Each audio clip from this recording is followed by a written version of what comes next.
সূরা নিসার মধ্যে একটা ঘটনা বর্ণিত আছে, সূরা নিসার ফালা ওয়া রাব্বিকা এই আয়াতের তাফসিরে একজন মুসলমান আর একজন ইহুদি তারা ঝগড়ায় লিপ্ত হয়েছে একটা জমি জমার ঝামেলা নিয়ে। এই ঝামেলা নিয়ে ঝগড়া করার পর মুসলমান ব্যক্তি বাদী হয়ে আল্লাহর নবীর কাছে অভিযোগ দায়ের করলেন। আল্লাহর নবী দেখলেন যে এখানে হকদার হচ্ছে মুসলমান না, হকদার হচ্ছে ইহুদি। হকদার কে? ইহুদি। তখন ইহুদির পক্ষে আল্লাহর নবী রায় দিয়ে দিলেন।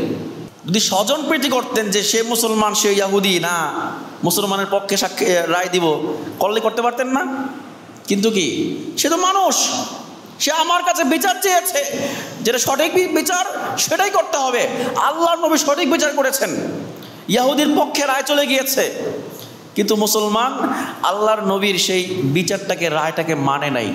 মুসলমান চিন্তা করলো আল্লাহর নবী তো নরম প্রকৃতির মানুষ, নরম তবিয়তের মানুষ, সে হয়তো ইহুদির বিরুদ্ধে বিচার করে না, ইহুদির পক্ষে বিচার করে দিছে। ওমর তো অনেক কঠোর প্রকৃতির মানুষ, ওমর তো ইহুদিকে বিরুদ্ধে খুব কঠোর, সুতরাং ওমরের কাছে গেলে মনে হয় সেই ইহুদির বিরুদ্ধে বিচার করবে, আমার পক্ষে বিচার করবে। আল্লাহর নবী রায় দেওয়ার পরে আবার সে কি আপিল করছে কার কাছে? ওমরের কাছে গিয়ে।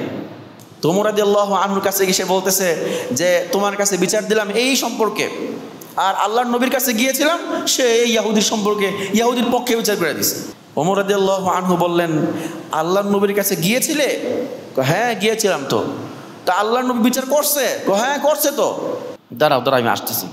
মুসলমানকে দাঁড় করে রাখছে, দাঁড় করিয়ে ওমর রাদিয়াল্লাহু আনহু ঘরে গেলেন। ঘরে গিয়ে তলোয়ারটা নিয়ে এক আঘাতে ওই মুসলমানের গর্দান উড়াই দিলেন। একটা আঘাতে মুসলমানের গর্দান উড়াই দিলেন। এদিকে ইহুদি দৌড়ে পালাইতে শুরু করছে, আরে আল্লাহর নবীর কাছে গিয়ে বিচার, ইয়া রাসূলুল্লাহ ওমর তো একজন মুসলমানের হত্যা করে ফেলছে। ওমর, আল্লাহর নবী বললেন ওমর তো কোনো মুসলমানকে হত্যা করার লোক না, সে তো কোনো মুসলমানকে হত্যা করতে পারে না।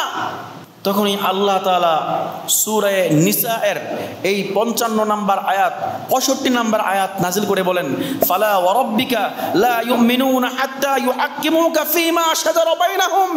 হে নবী, মুসলমানদের মাঝে যেই দ্বন্দ্ব সৃষ্টি হয়, মুসলমান হোক অথবা ইহুদি হোক, এদের দ্বন্দ্বের সকল বিষয় আপনার কাছে পেশ করার পরে, আপনার কাছে মামলা দায়ের করার পরে, বিচার পাওয়ার পরও যদি সেটা গ্রহণ না করে, আপনার মতামতকে অবজ্ঞা করে, সে মুসলমানই থাকে না।